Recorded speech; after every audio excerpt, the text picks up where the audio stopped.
ഒട്ടനവധി ആൾക്കാർ പ്രമേഹം കൊണ്ട് ബുദ്ധിമുട്ടുന്നവരായിരിക്കും. അപ്പം പ്രമേഹം എന്തുകൊണ്ടാണ് വരുന്നത്, അത് നമുക്ക് കൺട്രോൾ ചെയ്യാൻ വേണ്ടിയിട്ട് സാധിക്കുമോ? അതുപോലെ തന്നെ പ്രമേഹ രോഗികൾക്ക് ഫ്രൂട്ട്സ് കഴിക്കുന്ന സമയത്ത് എന്തെങ്കിലും ബുദ്ധിമുട്ട് ഉണ്ടാവോ? അപ്പോൾ ഇന്നത്തെ വീഡിയോയിൽ ഇതിനെപ്പറ്റിയാണ് പറയുന്നത്. ഞാൻ doctor Sarasya K, QNB health കെയറിലെ മെഡിക്കൽ ഓഫീസർ. പ്രമേഹം കൺട്രോൾ ചെയ്യാൻ വേണ്ടിയിട്ട് നമ്മൾ ചെയ്യേണ്ട കാര്യമാണ് പ്രമേഹം കൂട്ടാൻ കാരണമാവുന്ന പ്രവൃത്തികൾ ഒഴിവാക്കുക എന്നുള്ളത്. അത് ഒന്നാമത്തേതാണ് കറക്റ്റ് സമയത്ത് ഭക്ഷണം കഴിക്കാത്തത്. ചില ആൾക്കാർ മിഡ് നൈറ്റ് ഒരുപാട് ഭക്ഷണം കഴിച്ചിട്ട് രാവിലത്തെ ബ്രേക്ക്ഫാസ്റ്റ് സ്കിപ്പ് ചെയ്യും. അത് കഴിഞ്ഞിട്ട് ഉച്ചക്ക് കഴിക്കില്ല, അതുപോലെ തന്നെ വൈകുന്നേരം ആയിരിക്കും കഴിക്കുന്നുണ്ടാവുക. പിന്നെ വീണ്ടും രാത്രി അരി അടങ്ങിയിട്ടുള്ള ഭക്ഷണങ്ങൾ ഒരുപാട് അങ്ങ് കഴിക്കും. അപ്പം ഇങ്ങനെയൊക്കെ കഴിക്കുന്ന സമയത്ത് എന്താ, നമ്മുടെ ശരീരത്തിൽ ബ്ലഡ് ഷുഗർ ലെവൽ കൂടാനാണ് ചാൻസ് ഉള്ളത്. അപ്പോൾ ഇങ്ങനത്തെ ഒരു ശീലം നമ്മൾ ഒഴിവാക്കുക. രാത്രി നമ്മളൊരു 6:30-7 മണിക്കുള്ളിൽ ഭക്ഷണം കഴിച്ച് തീർക്കുക എന്നുള്ള കാര്യമാണ് ഇമ്പോർട്ടൻറ്റ്. അതിനുശേഷം നമുക്ക് ആവശ്യമായിട്ടുള്ള വെള്ളം മാത്രം കുടിക്കുക. ഇപ്പം ആ ഭക്ഷണം കഴിക്കുന്ന സമയത്തും അതിൽ നമ്മൾ ചെക്ക് ചെയ്യണം എന്തൊക്കെ കഴിക്കാൻ പറ്റും എന്നുള്ള കാര്യം. അതിനെപ്പറ്റി ഞാൻ കൂടുതലായിട്ട് പറഞ്ഞു തരുന്നുണ്ട്. അപ്പോൾ മോർണിംഗ് നിങ്ങൾ കറക്റ്റ് സമയത്ത് ബ്രേക്ക്ഫാസ്റ്റ് കഴിക്കുക, ഉച്ചക്കും കറക്റ്റ് സമയത്ത് കഴിക്കുക. ഇനി കഴിക്കേണ്ടതെന്ന് വെച്ച് കഴിഞ്ഞാൽ ഒരു കളർഫുൾ എന്നുള്ള രീതിയിൽ വേണം കഴിക്കാൻ വേണ്ടിയിട്ട്. ഇപ്പോൾ ഒരു വൈറ്റ് റൈസ് മാക്സിമം ഒഴിവാക്കിയിട്ട് ബ്രൗൺ റൈസ് എടുക്കുക, സലാഡ്സ് ആഡ് ചെയ്യുക, അതുപോലെ തന്നെ പ്രോട്ടീന്. അതായത് ഒരു ഹെൽത്തി ആയിട്ടുള്ള ഡയറ്റാണ് നമ്മളെല്ലാവരും ഫോളോ ചെയ്യേണ്ടത്. ഒരു ഹെൽത്തി ആയിട്ട് ഡയറ്റ് നമ്മൾ ഫോളോ ചെയ്യുകയാണെങ്കിൽ ഈ പ്രമേഹം, അതുപോലെ തന്നെ ഹൈപ്പർ ടെൻഷന്, PCOD, തൈറോയിഡ് ഇങ്ങനത്തെ ബുദ്ധിമുട്ടുകളെല്ലാം നമുക്ക് ഒഴിവാക്കാൻ വേണ്ടിയിട്ട് ഹെൽപ്പ് ചെയ്യും. അതിൻ്റെ ഒരു ഹെൽത്തി ഡയറ്റ് ഉദ്ദേശിക്കുന്നത് നിങ്ങളൊരു കപ്പ് ബ്രൗൺ റൈസ് നിങ്ങൾ എടുക്കുകയാണെങ്കിൽ ധാരാളം ഫൈബർ ആഡ് ചെയ്യുക, അതുപോലെ തന്നെ പ്രോട്ടീൻ ആഡ് ചെയ്യുക, ഹെൽത്തി ഫാറ്റ്സ് ആഡ് ചെയ്യുക. അപ്പോൾ ഇങ്ങനത്തെ രൂപത്തിൽ വേണം നമ്മൾ കഴിക്കാൻ വേണ്ടിയിട്ട്. ഇനി ഈവനിങ് ആണെങ്കിൽ സൂപ്പ് എന്ന രൂപത്തിൽ നിങ്ങൾക്ക് കഴിക്കാം. അതിൻ്റെ കൂടെ തന്നെ ഹെൽത്തി ഫാറ്റ്സ് ആയിട്ടുള്ള ഡ്രൈ ഫ്രൂട്ട്സും നിങ്ങൾക്ക് ഇഷ്ടമുള്ള എന്താണോ അതിനനുസരിച്ച് നിങ്ങൾ ആഡ് ചെയ്യുക. അപ്പോൾ ഇതൊക്കെയാണ് ഹെൽത്തി ആയിട്ടുള്ള ഭക്ഷണങ്ങൾ. അപ്പോൾ ഇങ്ങനെയാവുന്ന സമയത്ത് ഒരു പ്രോബ്ലം ഉണ്ടാവില്ല. നിങ്ങൾക്ക് പല രീതിയിൽ ഹെൽത്ത് റിസ്ക് ആണ് ഇതിൽ നിന്ന് ഒഴിവാവുന്നത്. ഇനി രണ്ടാമത്തെ കാര്യമാണ് ഉറക്കക്കുറവ്. കറക്റ്റായിട്ട് ഉറങ്ങണം എന്നുള്ള കാര്യമാണ് ഇമ്പോർട്ടൻറ്റ്. അതായത് ഒരു 8 to 9 hours കറക്റ്റായിട്ട് സ്ലീപ്പ് കിട്ടണം. കാരണം നമ്മൾ ഉറങ്ങുന്ന സമയത്ത് ഗ്രിലിൻ, അതുപോലത്തെ ലെപ്റ്റിൻ എന്ന് പറഞ്ഞ ഹോർമോണിൻ്റെ പ്രൊഡക്ഷൻ നടക്കുന്നത്. അതായത് നമ്മൾ ഭക്ഷണം നിയന്ത്രിക്കാൻ വേണ്ടിയിട്ടുള്ള. അപ്പോൾ അതിനായിട്ട് നിങ്ങൾ കറക്റ്റായിട്ട് ഉറങ്ങിയില്ലെങ്കിൽ എന്തുണ്ടാവും, നമുക്ക് അമിതമായിട്ട് വിശപ്പ് കൂടാൻ സാധ്യതയുണ്ട്. അതുപോലെ തന്നെ ക്രേവിങ്സ് സാധ്യതയുണ്ട്. വിശപ്പ് അകറ്റാനൊക്കെ നല്ല രീതിയിൽ ബുദ്ധിമുട്ടുണ്ടാവും. അപ്പോൾ അതിനായിട്ട് എന്ത് ചെയ്യണം, നമ്മൾ കറക്റ്റായിട്ട് ഉറങ്ങാൻ വേണ്ടിയിട്ട് ശ്രദ്ധിക്കുക. നെക്സ്റ്റ് ആണ് സ്ട്രെസ്സ്. അതായത് കൺട്രോൾ ചെയ്യാൻ പറ്റാത്ത സ്ട്രെസ്സ്. ചില ആൾക്കാർക്ക് സ്ട്രെസ് ഈറ്റിംഗ് ഉണ്ടാവും. അതായത് ചില ആൾക്കാർ സ്ട്രെസ്സിലുള്ള സമയത്ത് ഒരുപാട് അങ്ങ് ഭക്ഷണം കഴിക്കുന്നവരുണ്ടാവും. അപ്പോൾ അതൊക്കെ എന്താ, അൺഹെൽത്തി രൂപത്തിലാണ് വരുന്നത്. അപ്പോൾ നിങ്ങൾ ഉറക്കത്തിൻ്റെ ഒപ്പം തന്നെ സ്ട്രെസ്സും കൂടെ കൺട്രോൾ ചെയ്യാൻ വേണ്ടിയിട്ട് ശ്രദ്ധിക്കണം. പിന്നെ ചില ആൾക്കാർക്ക് എന്തുകൊണ്ടാണ് ഡയബറ്റീസ് കൂടുന്നത് എന്താണെന്ന് വെച്ച് കഴിഞ്ഞാൽ സ്റ്റിറോയിഡ്സ് പോലത്തെ ഒരുപാട് മെഡിസിൻസ് ഒക്കെ നമ്മൾ നമ്മുടെ ശരീരത്തിൽ കയറ്റുന്ന സമയത്ത് സൈഡ് എഫക്റ്റ് ആയിട്ട് എന്തുണ്ടാവും, ഡയബറ്റീസ് വരാൻ സാധ്യതയുണ്ട്. അപ്പോൾ അങ്ങനത്തെയൊക്കെ ആണെങ്കിൽ നിങ്ങളൊരു ഡോക്ടർ നിർദ്ദേശപ്രകാരം കറക്റ്റായിട്ട് എടുക്കുക. അതിനനുസരിച്ച് സ്റ്റോപ്പ് ചെയ്യാനും കൂടെ ശ്രദ്ധിക്കണം. അപ്പോൾ ചിലർക്കത് സ്ട്രെസ് ഒക്കെ റിലേറ്റഡ് ആയിട്ടുള്ള മെഡിസിൻസ് ഒക്കെ നിങ്ങൾ എടുക്കുകയാണെങ്കിൽ എന്ത് ചെയ്യണം, നിങ്ങൾക്ക് അത് കൺട്രോൾ ചെയ്യാൻ വേണ്ടിയിട്ടുള്ള കാര്യങ്ങളൊക്കെ ചെയ്യുക. തെറാപ്പീസ് ഒക്കെ ഉണ്ട്. അപ്പോൾ അതൊക്കെ നല്ല കറക്റ്റായിട്ട് ചെയ്യാൻ വേണ്ടി നോക്കുക. അത് യോഗ, മെഡിറ്റേഷൻ. കാരണം ഏറ്റവും കൂടുതൽ നിങ്ങൾ ശ്രദ്ധിക്കേണ്ടതെന്ന് വെച്ചാൽ എക്സസൈസ് ആണ് ഇമ്പോർട്ടൻ്റ് ആയിട്ടുള്ള കാര്യം. അത് നിങ്ങൾ മോർണിംഗും ഈവനിങ്ങും അതിൻ്റെതായ രീതിയിൽ സമയം എടുക്കുക. അതാണ് നിങ്ങൾ മെയിനായിട്ട് ചിന്തിക്കേണ്ടത്.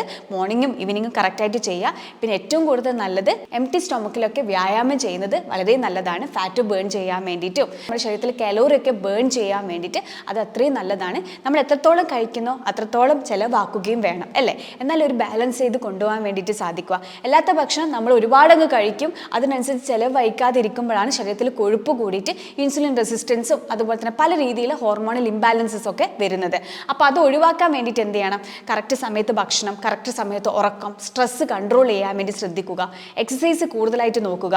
ഭക്ഷണം കഴിക്കുന്ന സമയത്ത് ക്വാളിറ്റി ഏറ്റവും കൂടുതൽ ഇമ്പോർട്ടൻ്റ് ആയിട്ടുള്ള കാര്യമാണ്. ക്വാണ്ടിറ്റിയെ കാണുന്നത് ഏറ്റവും കൂടുതൽ ശ്രദ്ധിക്കേണ്ട ക്വാളിറ്റിയാണ്. നമ്മൾ എത്രത്തോളം കഴിക്കുന്നത് എന്നുള്ള കാര്യം, ആ കഴിക്കുന്ന ഭക്ഷണം എത്രത്തോളം ബെനിഫിറ്റ്സ് ഉണ്ട് എന്നുള്ള കാര്യം. നെക്സ്റ്റ് ആണ് നിങ്ങൾ ശ്രദ്ധിക്കേണ്ടത് അതിൻ്റെ ക്വാണ്ടിറ്റി. അപ്പോൾ ക്വാണ്ടിറ്റി എപ്പോഴും നമ്മൾ നോക്കുക. നല്ലതാണ് എന്ന് വിചാരിച്ച് ഒരുപാട് അങ്ങ് കഴിക്കരുത്. അതും നമ്മുടെ ശരീരത്തിൽ പല രീതിയിലെ പ്രോബ്ലംസ് വരാൻ സാധ്യത കൂടുതലാണ്. അപ്പോൾ അതിൻ്റെ കാര്യത്തിലും ഒരു മുൻകരുതൽ വേണം. അപ്പോൾ ഇനിയുള്ള നിങ്ങൾക്കുള്ള ഡൗട്ടാണ് പഴങ്ങൾ കഴിക്കുന്നത് ഷുഗർ കൂടുമോ എന്നുള്ള കാര്യം. അപ്പോൾ ഫ്രൂട്ട്സ് എന്ന് പറയുന്നതിൽ അതിൽ ഉള്ള ഷുഗർ അത് ഫ്രക്ടോസും സുക്രോസ് ആണ്. അപ്പോൾ ഫ്രക്ടോസ് നമ്മൾ കഴിക്കുന്ന സമയത്ത് ഷുഗർ ലെവൽ കൂടാൻ സാധ്യതയുണ്ട്. അപ്പോൾ അതിനായിട്ട് എന്ത് ചെയ്യണം, ഒരു മോഡറേറ്റ് ലെവലിൽ വേണം നമ്മൾ ഫ്രൂട്ട്സ് കഴിക്കാൻ വേണ്ടിയിട്ട്. അത് ഈവൻ ഡയബറ്റീസ് ആണെങ്കിലും അല്ലാത്ത ആൾക്കാരാണെങ്കിൽ കൂടി നമ്മൾ എപ്പോഴും അതിനൊരു കരുതൽ വേണം. അതായത് കുറച്ച് കഴിഞ്ഞാൽ നമ്മൾ ഒരുപാട് അങ്ങ് ഫ്രൂട്ട്സ് എടുക്കുന്ന സമയത്ത് ഡയബറ്റീസ് പോലത്തെ ബുദ്ധിമുട്ട് വരാനും സാധ്യതയുണ്ട്. അതിനായിട്ടൊരു കരുതലാണ് പറയുന്നത്.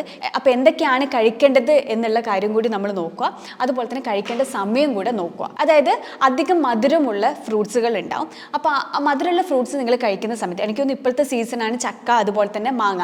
ഇത് ഇഷ്ടമില്ലാത്തവർ ആരും ഉണ്ടാവില്ല. പക്ഷേ ഇത് നിങ്ങൾ കഴിക്കുകയാണെങ്കിൽ കൂടി അന്നത്തെ ദിവസം ചക്കയും മാങ്ങയും നിങ്ങൾക്ക് ആവശ്യത്തിനനുസരിച്ച് കഴിക്കുക. ആവശ്യത്തിന് ഉദ്ദേശിച്ച് ഒരുപാടല്ല, നിങ്ങൾക്ക് ഒരു അത്യാവശ്യം ഇപ്പോൾ ഒരു 1 മാംഗോ നിങ്ങൾ കംപ്ലീറ്റ് ആയിട്ട് കഴിക്കുകയാണെങ്കിൽ അത് കഴിഞ്ഞിട്ട് നിങ്ങൾ വേറെ വീണ്ടും അരി ആഹാരം അങ്ങനത്തെയൊക്കെ മാക്സിമം ഒഴിവാക്കുക.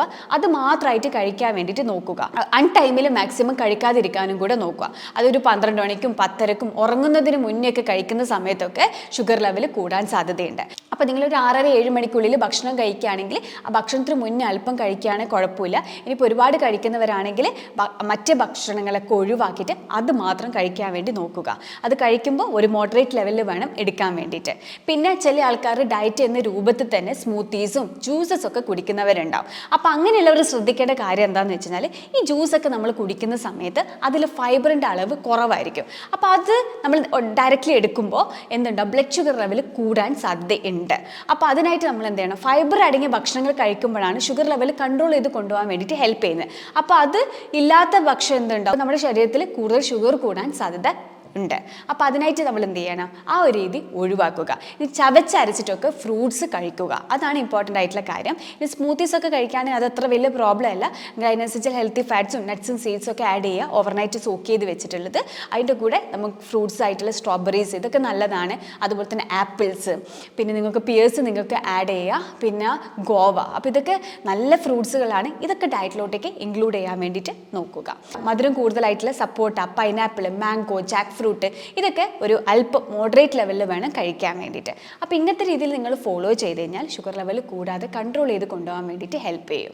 അപ്പോൾ നിങ്ങൾക്ക് ഫ്രൂട്ട്സ് കഴിക്കുകയാണെങ്കിൽ യാതൊരു കുഴപ്പമില്ല. കഴിക്കുന്ന സമയവും അതുപോലെ തന്നെ കഴിക്കുന്ന ക്വാണ്ടിറ്റിയും കൂടെ നിങ്ങളൊന്ന് ചെക്ക് ചെയ്താൽ മതി. അല്ലാത്ത പക്ഷം വേറെ ഒരു കുഴപ്പമില്ല. ഇങ്ങനത്തെയൊക്കെ കഴിക്കുന്ന ഒരുപാട്, അതായത് നോർമൽ എടുക്കുന്നതിനെക്കാട്ടും അല്പം കൂടുതൽ കഴിക്കുകയാണെങ്കിൽ അന്നത്തെ ദിവസം വേറെ ഭക്ഷണങ്ങളിൽ കഴിക്കാതിരിക്കാൻ വേണ്ടി ശ്രദ്ധിക്കുക. അതുപോലെ തന്നെ ഇനി അല്പം കഴിക്കുകയാണെങ്കിൽ ഇപ്പോൾ ഒരു ഭക്ഷണത്തിന് മുന്നേ കഴിക്കാൻ വേണ്ടിയിട്ടും കൂടെ ശ്രദ്ധിക്കുക. അപ്പോൾ ഇങ്ങനത്തെ രീതിയിൽ നിങ്ങൾ ഫോളോ ചെയ്യുകയാണെങ്കിൽ നിങ്ങൾക്ക് ബ്ലഡ് ഷുഗർ ലെവൽ കൺട്രോൾ ചെയ്ത് കൊണ്ടുപോകാൻ വേണ്ടിയിട്ട് ഹെൽപ്പ് ചെയ്യും. അപ്പോൾ എന്ത് ഭക്ഷണം കഴിക്കാൻ ഒരു കുഴപ്പമില്ല. ഭക്ഷണത്തിൻ്റെ ക്വാളിറ്റിയും അതുപോലെ തന്നെ ക്വാണ്ടിറ്റിയും ടൈമും നിങ്ങൾ ശ്രദ്ധിച്ചാൽ മതി. അത് നമ്മുടെ ശരീരത്തിൽ എത്രത്തോളം ബെനിഫിറ്റ്സ് കിട്ടും എന്നുള്ള കാര്യം കൂടിയാണ് നിങ്ങൾ എപ്പോഴും ശ്രദ്ധിക്കേണ്ടത്. ഇപ്പോൾ പുറത്തുനിന്നുള്ള പ്രോസസ്ഡ് ആയിട്ടുള്ള ഫുഡ്, ഫ്രൈഡ് ആയിട്ടുള്ള ഫുഡ്, ഷുഗറി ആയിട്ടുള്ള ഡ്രിങ്ക്സ്, ആർട്ടിഫിഷ്യൽ പ്രിസർവേറ്റീവ്സ്, സ്വീറ്റ്നെസ്, അപ്പോൾ ഇതൊക്കെ നമ്മൾ മാക്സിമം നമ്മൾ ഒഴിവാക്കുക. അപ്പോൾ ഇങ്ങനത്തെ രീതിയിൽ ഫോളോ ചെയ്യുകയാണെങ്കിൽ നിങ്ങൾക്ക് നല്ല രീതിയിൽ തന്നെ ഹെൽത്തി ആവാൻ വേണ്ടിയിട്ട് ഹെൽപ്പ് ചെയ്യും. അപ്പോൾ ഞാൻ ഈ പറഞ്ഞ കാര്യങ്ങൾ നിങ്ങൾക്ക് അത്രത്തോളം യൂസ്ഫുൾ ആയി എന്ന് വിചാരിക്കുന്നു. ഇനി മറ്റൊരു ടോപ്പിക്കുമായിട്ട് മറ്റൊരു വീഡിയോയിൽ കാണാം. ഞാൻ doctor Sarasya K, QNB health കെയറിലെ മെഡിക്കൽ ഓഫീസർ.